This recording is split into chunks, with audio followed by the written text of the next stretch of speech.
Salut à tous, on se trouve aujourd'hui pour un nouvel épisode d'ActuOM. On va évoquer toutes les dernières infos mercato dans ce court épisode, en parlant des rumeurs un peu improbables qui circulent sur Longoria et Sampaoli. On parlera également des dossiers Satriano, Milik et Isaac Touré. Comme dans chaque ActuOM, petite question pour vous, pensez-vous qu'une arrivée d'Isaac Touré serait un bon coup pour l'OM? Je vous attends en commentaire. On commence directement par une info sortie par le journal du dimanche. D'après eux, Longoria ne serait pas sûr à 100% de conserver Sampaoli la saison prochaine. Une info qui va à l'encontre de ce que dit Pablo, qui a publiquement maintenu son soutien au coach argentin à plusieurs reprises, même si on sait que dans le foot, il y a énormément de langue de bois. La source indique que Longoria aurait même déjà ciblé son successeur, un nom qui revient beaucoup puisqu'ils sont très proches, Marcelino, le coach de Bilbao. L'Espagnol sera en fin de contrat au mois de juin et vu leur très bonne relation, ça pourrait effectivement être un nom qui serait en haut de la shortlist. Ce que j'aime moins avec ce genre de rumeurs, c'est que ça arrive à un moment très important de la saison, en plein sprint final entre une défaite face au Feyenoord et une défaite face à Lyon à domicile, remettre en cause Sampaoli après la série de victoires et quelques matchs un peu plus décevants dernièrement, c'est pas fait pour aider le club du tout. La fin de saison est très excitante et peut-être couronnée de succès.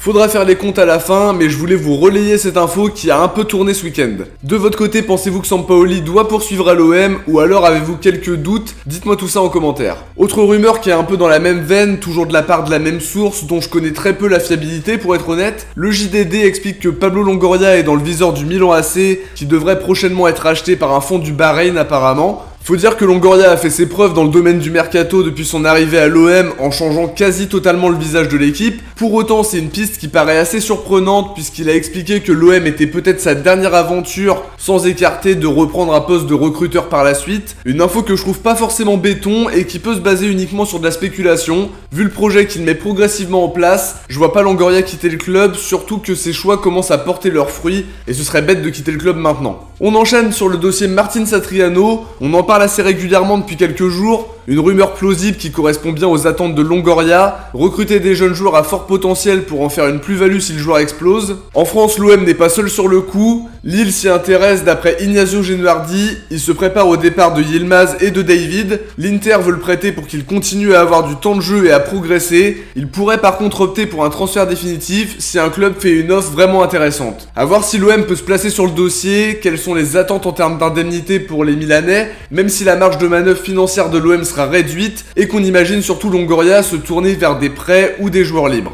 Maintenant sur la situation contractuelle de Milik, l'équipe apporte un peu de précision, son prêt avec option d'achat prend fin en juin et ça enchaînera a priori sur un contrat qui court jusqu'en 2023. Ça veut dire que s'il part pas cet été, il sera à 1 an de la fin de son contrat. Pour le coup, on entend quand même un peu partout que Milik se sent bien à Marseille et se verrait bien rester au club, surtout si on valide la qualification en LDC. Ça veut dire qu'il faudra qu'il prolonge pour être un minimum sécurisé s'il veut s'inscrire dans la durée, même si on sait qu'il peut aussi avoir de sérieux prétendants cet été. On termine ce petit épisode sur une piste mercato qui paraît quand même pas mal avancée. Foot Mercato expliquait que l'OM était très chaud sur le dossier Isaac Touré. On parlait d'un intérêt pour le défenseur du Havre que je vous présenterai dans une vidéo dédiée très prochainement. Apparemment, Longoria veut vraiment le faire venir et si on en croit FM, le dossier serait déjà bien avancé. Comme pour Mohamed Ali Chaud, il y a la concurrence de Francfort. Ce matin, on a eu un petit indice supplémentaire de la part de RMC Sport qui explique que Touré était présent au Vélodrome pour le match contre Lyon. Peut-être un avant-goût pour le défenseur havrais qui serait un très bon coup, malin et assez abordable parce qu'il est évalué à 1 million d'euros et il lui restera 1 an de contrat. On se souvient de Bielsa qui avait assisté au match contre Montpellier alors qu'il était annoncé à l'OM.